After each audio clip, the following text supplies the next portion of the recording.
Bonjour peuple congolais, Mbot Nabino, Bandeko Balandia, Didier Kapuka TV. Bon dimanche à tous. Que le Seigneur vous bénisse au nom de Jésus-Christ. Amen. Le Toyito Salamoi, récapitulation, il y a quelques actualités. Pour les canaux qui au courant de la semaine, Nabiso Oyo, pour nous rappeler Bandeko, parce qu'il y a occasion de avoir information. Toyeba, Congo, Ezo Kendewapi, et la Mukindengeni, ni peso comme à niveau nini. Makambo Congo, peso sa malolengeni. Pour nous, quelques sujets. Il y a un titre d'illustration pour que Sabino pour comprendre makambo ils ont les calambos au Congo. Premièrement, to banana makambo Italie aéroport Yangili on a qui mikolomitu koleka depuis époque il y a Joseph Kabila mbongo ebimaka ebele wana na série ya na gouvernement ya Ilunga Ilukamba mbongo ebimaki o esenga ki ba réhabiliter aéroport Yangili topé batonga aéroport ya sika mais mbongo wana côté kenda eyebana te ti sikoyo toza na 21e siècle mais na Congo toza na aéroport moko eza niveau ya Congo te po Congo eza mboka moko monene na kati ya Afrique mais aéroport toza nango eza na ntina moko te yango wana tokolobela makambo etali aéroport wana mpe nini projet nini baza na mpona aéroport mpe tokolobela makambo etali opposant congolais Martin Fayulu l'homme de camp de la patrie akendaki na ILK Université Libre de Kinshasa asolaki na baétudiant tokodéveloppe yango basololaki nini mpe asengi na bango nini mpe tokolobela makambo etali Lisanga Bonganga oyo aza politicien membre azali compagnon ya Etienne Tshisekedi wa Mulumba mais position na ye mo toyeba yango clair te mais toyoki asalisi makambo mosusu tokolobela yango makambo Lisanga Bonganga mpe tokolobela makambo etali ba ADF na niveau eturi kuna ba ADF bazoboma bacongolais ebele toyebi te pourquoi makambo yango ezokontinue kaka boye mais tozala kondimaka makambo yango ekomi yango na suka parce que babi soki bitumba ekomi na suka ekomaka su makasi après sili mais tokorésoudre kaka wana mpe na suka toyebela makambo etali Donald Trump par rapport ya guerre ya este M23 AFC nini oyo Donald Trump akandi mpona bango sans plus tarder tobandi avant tokota na bozindo ya basije na biso tosengi na bino bandeko na ngai bandeko ya ntoma Didier Kapuka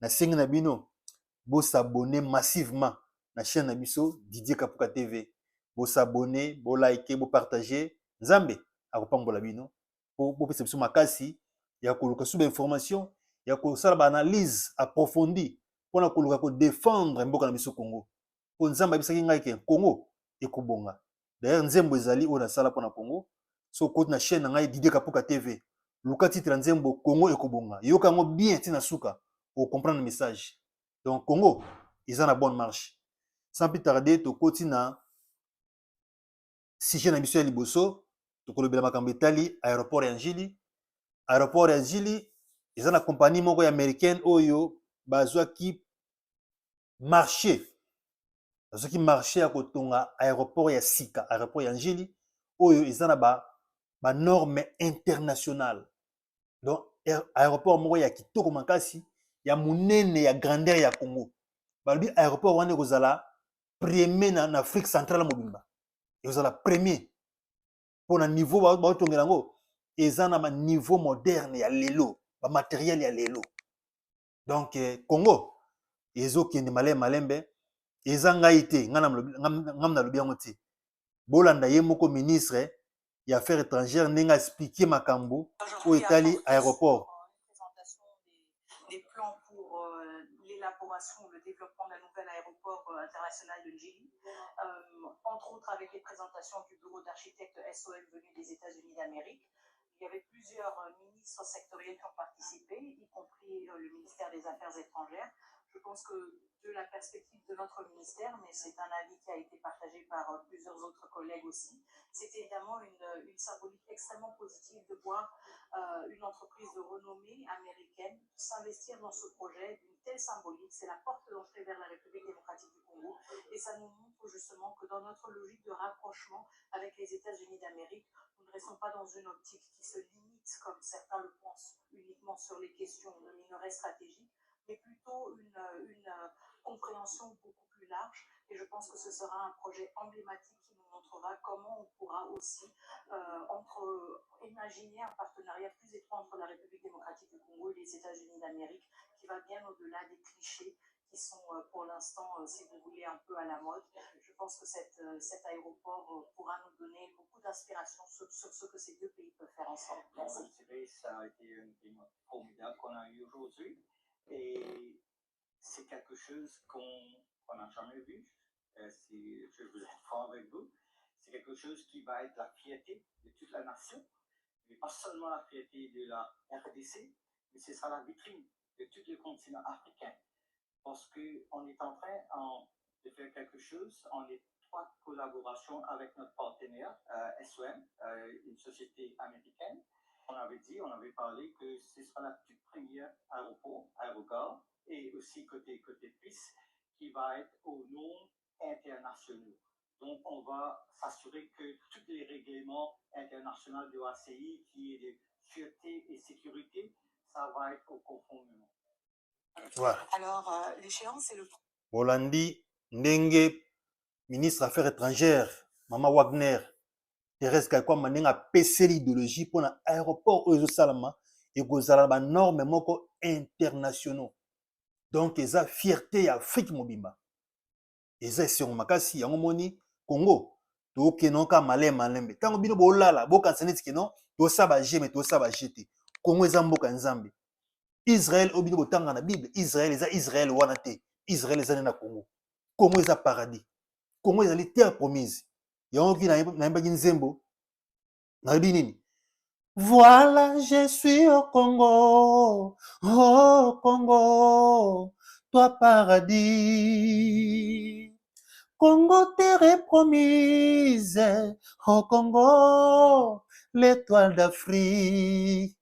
Voilà, je suis au Congo, oh Congo, toi paradis.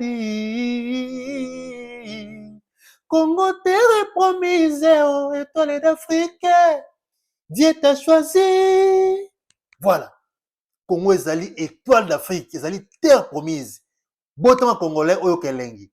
Libanda kuna kimé kozala te, makambo nyonso ozoka na Congo. Tokoti na deuxième sujet na biso. Tozolobela makambo etali ndeko na biso babengi na kombo ya Martin Fayulu. Martin Fayulu Madidi akendaki na Université libre de Kinshasa, asololaki na ba étudiant pe a rassuré bango ke ye azali patriote si ya solo. Alobi jamais et jamais akoki ko trahir mboka na ye, quel que soit le cas. Akoki jamais ko simama ndoki pona ko attaquer ba congolais, pona ko luka pouvoir par la force. Ye Martin Fayulu Madidi akosala yango te. Yango alobi nini? Tala extrait ya maloba na ye alobaki na niveau ya Université libre de Kinshasa ILK. Martin Fayulu alobaki nini? Alobi boye, Martin Fayulu, moi on m'a volé la victoire à l'élection présidentielle. Est-ce que je pris les armes? Wana Martin Fayulu, lors d'une intervention à l'Université libre de Kinshasa, ILK, Martin Fayulu, figure de l'opposition en RDC, a abordé plusieurs sujets brillants de l'actualité politique et sécuritaire du pays. A abordé le sujet belé hôtel sécurité en Mboka, na makamitel M23, pour Martin Fayulu azali contre M23. Tala yewana bango misato Fayulu na Fachi na JKK. Donc ba figure makasi ya mboka oyo baza ba en tête. Madidi yewana na suka wala tive stable yende aza grand opposant na minute oyo a déclaré que élection ba yibaki en 2018 mais jamais asima mandoki. Mais akamwe ndenge nini nanga asali kutelo ko moko te mbala moko alingi ba pesa ye. Et puis si complication Fayulu aza na esengo ya nanga te ndenge abomi ba congolais na niveau est aza contre nanga. Malgré bango nyonso bazovanda na opposition mais Fayulu aboyi nanga alobi ke ye akokota na buzo ba te parce que vie ya congolais eza très cher. Okota na zamba oboma bato oyebi combien de familles otiki bango ba malheureux. Papa kufi moi satika na bana éparpillé mwana gauche kuna droite kuna ba violer maman ba violer ba ndeko ba sœur makambo ndenge na ndenge mabe oyo ezopesa dignité te. Kosalisa bato makambo moko ya mabe, bana mike kosalisa makambo mabe, donc babiloko moko boye ya salite ya empire ya mbindo liboso na Nzambe oyo nanga na bato ne basali kuna na niveau est. Mais boyeba ke la justice de Dieu yana tokolandela bino accord ou pas accord, boko samba pe boko répondre na ba axe na bino. Tokoti na ndeko na biso bazobenga na kombo ya Lisanga Bonganga. Lisanga Bonganga azali membre ya opposition, azalaka ba adepte ya Etienne Tshisekedi wa Mulumba, ba seri moko akotaki na gouvernement, ba seri moko azongi susima, ba kote mususu alandaki Martin Fayulu pour na fêter les urnes. Après azongi le sou Fachi anomaki ye na ministère ya sport. Donc balongoli a changé face azongi sous opposition. Opposition pe kuna ezo simba te awuta kobela malade ya mbasu abokelaki mbasu na lokolo makambo elekelaki ebele. Lisanga Bonganga enfin ayesu kozonga na niveau pouvoir azosenga Fachi apesa ye mwa ebonga avanda yango alobi te akoya pamba te mais a créé mo eloko moko boye mpona kozwa morale ya Fachi. Yokani balobi babi nini? Une nouvelle plateforme politique vient d'être née. Une nouvelle plateforme politique vient de naître avec à sa tête Jean-Pierre Lisanga Bonganga et Gabriel Mokia. Donc, bango nyonso baza ba moré desi. Gabriel Mokia pe yepe azana ba problème ne bilé oyo tumisaka ye. Entre autres makambo lupango na ye na Gombe kuna bawela ngo na Ngoika Sanji. Lupango ezala tantôt Justice Akati apesi Gabriel Mokia raison. Bazonsi lupango. Tantôt baboto sur lupango ngo bapesi ngo pa Ngoika Sanji. Tantôt bazusu pa Ngoika Sanji bapesi ngo pa Gabriel Mokia. Eza compliqué lupango wana ya Gombe toyebite soki kosuki bango ndenge nini na ministre oyo Ngoika Sanji akena sukola de la justice bazongiseli yango susu yango Lisanga Bonganga pe ye pe Gabriel Mokia asali basangana Lisanga Bonganga basali clique na bango po baya pembe na Fachi bazwa moral Fachi po Fachi aide bazongiseli lupango wana Ngoika Sanji abotole na Gombe toyebite dossier lupango wana kosuka wapi. Mais toyebi ke politicien so azoya ngulu azoya maleme na cc aza na ambition na personnel o azoluka pour makambo etali poste yango moni awa bini. Une nouvelle plateforme politique vient de naître avec à sa tête Jean-Pierre Lisanga Bonganga et Gabriel Mokia, rassemblement des compagnons d'Etienne Tshisekedi pour le développement et le progrès social. Comme IDPS progrès social. Donc basali plateforme na bango bazobengango rassemblement des compagnons d'Etienne Tshisekedi wa Mulumba pour la démocratie et le progrès social. Lisanga Bonganga makambo oyo tika te ko créer ba makambo po ya toujours na politique oza toujours pembe na pouvoir oza mo eloko ebongo vendre tout ça so ba pesi yo mo Congo o fâché o komi opposant komi ko finga ko critiquer soki bapesi mo eloko ozongi politique ya Congo. Mais azobosana ke ba politique oyo Fachi komi na minute eza ba politique ya likolo makasi babiloko ya CCC kosimba suti Fachi azotala makambo mosusu. Donc vraiment epesi pasi congolais azoyeba makambo azoluka te azosakana na mboka azoboma bato pe azoluka susu bapesa ye poste ezali pasi eza pasi mingi. Donc tokoti na dossier mosusu awa tokoti na troisième dossier tozolobela makambo etali bandeko na biso ya ADF Nalu.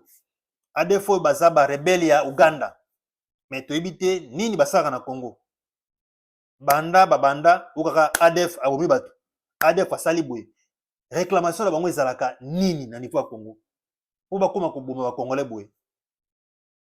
Eza pasi mingi gouvernement congolais bosala effort ya kozwa ba disposition pour que ba bêtise oyo ezongaka lisusu te parce que trop c'est trop. Totanga moi article bakomi awa pona bandiko ADF abi nini.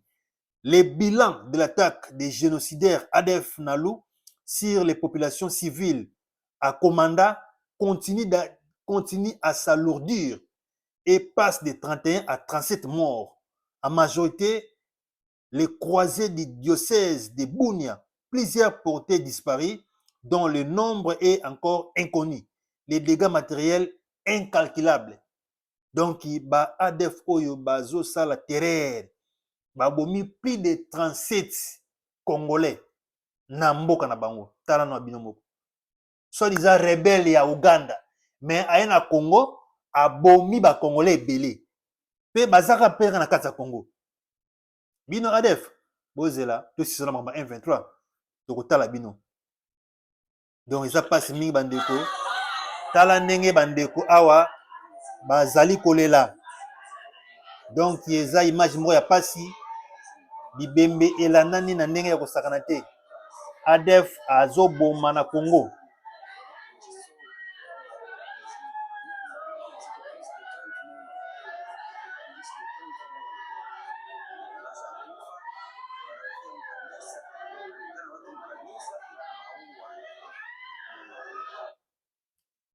Et puis si passe eza ba image moko eza sensible makasi trop. Donc ba image monsieur eza ebele oyo ndenge penza ba su bakati ba mitu su bakati ba mibele bele eza somo to chango te po eza passe mingi. Mais nazo senga na yo Congolais ozo conscience. Congolais tika ko trahir mboka na yo ndeko na ngai. Ata ba yo ko pesa mbongo ko trahir mboka jamais. Kolinga jamais yo sangana na bapaya po boma ba Congolais po luka poste politique et ko simba susu te na temps oyo. Zonga na mboka ya to sangana to lingana to zala bomoko. To tombola mboka na biso Congo ekede oboso. Tika ko boma ba Congolais. Makambo oyo ezopesa pasi mingi yango wana nzamba sunga. Mikolezo ya babloko nyonso esila. Mais nga na banga te pourquoi parce que nzamba bisa nga ke toma l'idée kapuka. Congo ekobonga bobange loko te mais yebisa na peuple congolais boye atika loko tozobenga tribalisme tika intérêt personnel tika népotisme olika kama makambo nyonso ezaka bandiko na yo ba famille na yo ba cousin na yo ba semeki na yo ba bokilo na yo même bato banana bango musala kala ou banana bango parti politique kala ba travailler dire na yo mais tant bokomi na kata gouvernement union sacrée botia ba candidat oki kozwa mama famille na yo otondisi bango kuna ba compagnie bo banana bango lisanga obakisi bango eza mabe népotisme botika ngo pesa muto azo mériter eloko na ye muto a travailler sengeli abuka pe mboma na ye ne bible zo ke non monyoko na makolia pe akotonda muto anyoko na eloko na ye il faut pas lire yo bonyoko na baninga ba aider yo loko ezaki leader allez ozu poste makasi allez ozu ba poste msusu ba pise mkemke ozu ba membre famille na yo bandeko ba cousin beau frère ndeko camarade pire master pire petit otie bango wana alors que ça na bato oyo babundaki na yo elongo eza bizali oyo tozotelemela ngo tolingi yango te congolais changer po wana eza bizali moko mabe makasi wana kosukisa tozosukisa na dossier ya Congo dossier ba corps toyebi bien depuis si je ne me trompe pas les 19 juillet oyo tozali accord de cinéma qui oyo babengi yango na kombo ya accord de principe oyo ba signé entre gouvernement congolais na M23 mais il fallait accord définitif et signé dans 10 jours soit le 29 juillet 2025 donc dans 48 heures il fallait accord définitif et signé mais toyoki ndeko moko bazobenga na kombo ya Mbonipa oyo azali secrétaire permanent ya bato AFC M23 asalaki bapoint de presse na ye alobi makambo ebele sur bakor wana ye alobi ke non gouvernement congolais baza na intention ya korespecte bakor wana te yango mpona bango bamoni ke non inutile baya sunu na doa mpona kodiscute bakor wana mpona kosigne bakor définitif bon toyebi te est ce que bakoya bie bakoya te mais déjà apesi déclaration na ye comme si bakoya na accord te or soki baye kosigne accord wana te ekozala pasi mingi mpona bango parce que bango bakokanisa neti makambo eza kaka na bagie or que Donald Trump aza na vision mosusu aza na posa a investir na Congo parce que Chine akomi kolekela États-Unis na makambo ebele na niveau économie Chine azofabrike babiloko ebele bamatière mingi azozwango wapi na Congo yango États-Unis mpe acomprendre jeu abi te akota na masolo ye mpe arécupérer baretard moki aza nango par rapport à Chine mpo Chine akomi kodépasser na niveau économie alors yo M23 nde ezobloke Donald Trump yango Donald Trump alobi boye yoka déclaration de Donald Trump. RDC M23. Donald Trump ne veut plus attendre longtemps. Il donne un ultimatum de 14 jours à l'AFC M23. Donald Trump a passé 14 jours dans le M23 AFC. Baluka moyen, bakende na cantonnement. Cas contraire, bako subir rigueur ya loi. Po, ba black water, ba soda américain makasi, baza déjà le terrain. Na groupe musu baza wana susu compagnie musu ya soda américain ka susu baza susu kwa na terrain, deux groupes ba soda. Bango basaka na raté. Ba yi pe lo nyamutu te. Bango ba yaka mission. Ba yaka mission, ça y mission azoni. Tant yo zo vieux bo ayebi makambo na te. O soka mboma na tolo. Nien. Yongi babini. Donald Trump, le président américain, ne veut plus attendre longtemps. Il donne un ultimatum de 14 jours à l'AFC M23 pour se préparer à un cantonnement et à la démobilisation. Si ce n'est pas le cas, ce seront les forces spéciales américaines qui seront déployées aux côtés des FARDC pour délocaliser les rebelles et rétablir la paix par la force, en respectant l'accord de Washington entre le Rwanda et la RDC. Donc les choses se compliquent pour Kagame et ses partisans. Donc Donald Trump a précisé bien à l'objet que AFC M23, il faut respecter makamundenge lobama ki. Ndenge lobama ki na accord ya Washington, ndenge basineki Rwanda nani ni pena ndenge esinema ki na pré-accord. O ezo senga toujours cantonnement ya ba groupe rebelle nyos. Ba groupe non étatique oza na Congo, il faut ba kene na cantonnement ba identifier moko na moko. Or tomonaki ndeko Mbonipa oyo azali secrétaire permanent ya AFC M23 aza ko boya biloko wana yabi ke no gouvernement congolais bazolinga balekela ba on esprit. Pona bango il fallait ki basala makambo etali o ba benga mixage na brassage. Bon ba limba zwaka ba soldats sur M23 ba côte ba mbala moko na gouvernement congolais na armée congolaise. Or gouvernement congolais ba boya biloko wana. Gouvernement comment abi ke no soki ba kozwa ba membre M23 AFC et ko salema na procédure et puis ba okende il faut ba identifier ba moko na moko ba bike et ko salama intégration na armée to pe na ba institution mboka et ko salama cas par cas, c'est-à-dire que ba ko étudier cas par cas minutieusement. Soki batali ke yo ozana makila maboko na yo bomaki batebele au salaki trahison à la nation mupanzi. Yango Mbonipa a téléméné pa bike so bani bongo. C'est que belé ba ozala écarté. Et banité nani ba kozwa nani ba kotika. Donc Mbonipa linga sa kiteti aboyi aya ko signer accord définitif. Or Donald Trump a KBC. Donald Trump a KBC bien ni. Donald Trump ne veut plus attendre longtemps. Il donne un ultimatum de 14 jours à l'AFC M23 pour se préparer à un cantonnement. Après si bango 14 jours qui na cantonnement, na kati kuna cantonnement ba ko sala démobilisation ba démobiliser bango ba longa bango ba teni wana ba longa ba abote ba armée ba donc et puis ba bi que eko sala mapé cela se fera cas par cas. Ce qui revient à dire que et bela kanda bango ba ko sala rejeter. Mais gouvernement Congo pa ba ki non akobo ki sa bango nyoso pété ba oyo ba sala impétil ba sela mboka ba ko za bango. Mais au bas utilité, ba otia bango à l'écart, soit ba otinda bango na niveau de service national, ba ke ne kolona bilanga, fofu masangu na niveau kuna ya ba ke de pa ya général oyo oyo asala makamba bilanga kuna général ko comment les nani. Ceux qui lunga, ceux qui nani.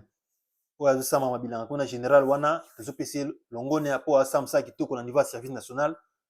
Azo salam sa kitoko kolona bilanga. Alors bata inventons misusu ba okende kuna et pas général wana encadré bango alaxa bango misala ya ko sala bilanga ba misusu ba sala maçonnerie ba misusu ba ko sala menuiserie ba misusu ba ko yokola misala belé au général na sa misala belé après ça ba misala mais oyo ba mona baza quand même moins utile ko récupérer bango ba zo bango na armée mais et au sala maté en divagation que non brassage mixage non.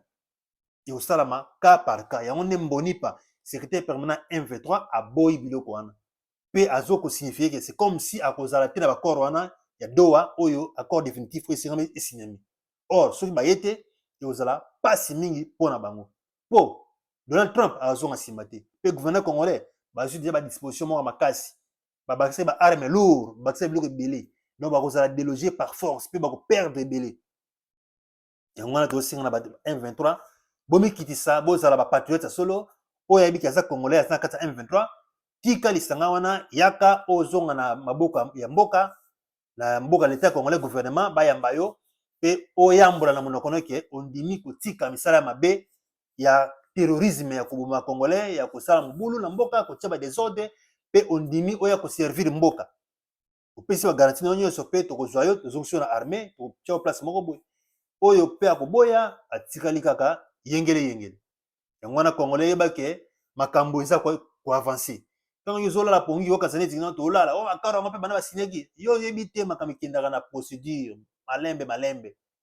congolais oyo olingi makambo nyonso esalamaka na mbala moko mbala moko akoresineme mbala moko babengi ba infection mbala moko kimi ekoti mbala moko malembe papa guerre esali 30 ans yo olingi osisonka na mokolo moko okoka te il faut kenda procédure ekozwa mwa temps mwa 1 mois 2 mois 3 mois 4 mois 5 mois 6 mois po makambo nyonso ekoma pepele mais kimia ekokota nango makambo nyonso ezonga normal Congo ekobonga Nzambe azali congolais kobanga eloko moko te na osinga na bino bo soutenir gouvernement congolais na makambo ya malamu nalobi bien bo soutenir gouvernement congolais na makambo ya malamu bo soutenir pe Fachi Beto na makambo ya malamu oyo bomoni ya mabe bo dénoncer yango directement bo zela te bo tarder te omoni ke gouvernement asali bilo moko bien te dénoncer yango mbala moko po comprendre que no ba sa bien te mais oyo malamu to appuyer yango po eza pona bonheur ya ba congolais donc tozopesa pe longone na Fachi Beton pona diplomatie na ye pe na mama Thérèse Kakwamba pona musala ozosala makasi vraiment Nzambe apambola bino pe apesa bino susu mayele makasi ya kodefendre mboka koluka ete kimia ezonga na Congo po te peuple congolais asepela po mikolo eza koya Nzambe abisengaki na libanda kuna ozala pasi mingi na Europe na bambikila bapaya mikila mindele ebele kuna pasi kokota makasi kozanga kokota makasi sécheresse ozala makasi bakoluka bakima baya kovanda na Congo baya kovanda na Afrique na bamboka ebele ya Afrique e mingi bakoya mingi na Congo po Nzambe abisengaki Congo ekozala mboka mwa kitoko Congo bitumba ekosila ekozala mboka ya esengo po alakisa nga na vision namoni mboka mwa kitoko baminde ezopela mboka na luli yango o mboka nini Nzambe abisenga lito yebi toma didie kapuka oyebi teke oyo Congo na surtout ke oh Congo ekomi boye ayisenga ye Congo ekobonga yo toyebi te nzembo eza deja na chaîne na ngai Didie Kapuka TV kota na chaîne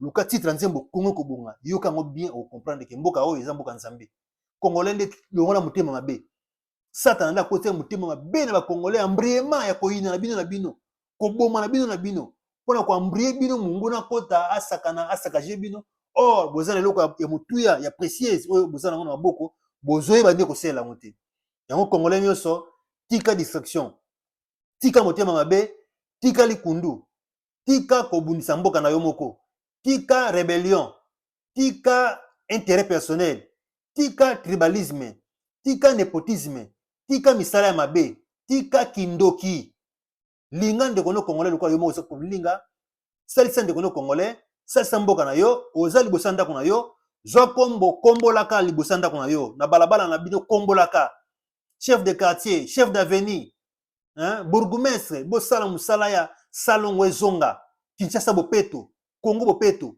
partout la province bopeto fo ezonga na Congo a partir bopeto po Nzambe avanda esika ya peto esika ya kimia bisika désordre ezali basalite solo Nzambe azala kuna te yango moni misala mabe eyikanaka mingi baplace oyo désordre ezali place oyo misala mabe ezali salite Satan pa vanda place wana mais place oyo propriété ezali eza nde place ya Nzambe yango na congolais olamuki na ntongo pombola ndako na yo bongisa lupango na yo liboso lupango na yo longola matiti tia propriété Congo kobanda kobongaka na yo moko kaka congolais yo ozozela Fachi bongisa mboka aza ye moko Congo eza na plus de 100 millions d'habitants ye moko akobongisa babiloko na ndeni siko Fachi bando otamba na bandako na bino libanda bandako na bino akomola baterrasse na bino alonga matiti na bandako na bino moko ne bosala yango congolais yo moko sala yango Congo ekobonga na congolais nyonso so azi conscience ke awa na koboka matiti te awa na kotia salite te omoni moto aboki salite longo na salite wana kende kotia na poubelle tika prince ezala vide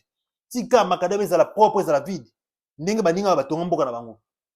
Bongo nde Congo ekobonga. Yango na singa ba Congolais tolingana, tosalisana, tozaba moko na bolingo nde tokolonga na bomoko nde Congo ekobonga. Que Dieu bénisse le Congo et son peuple. Amen.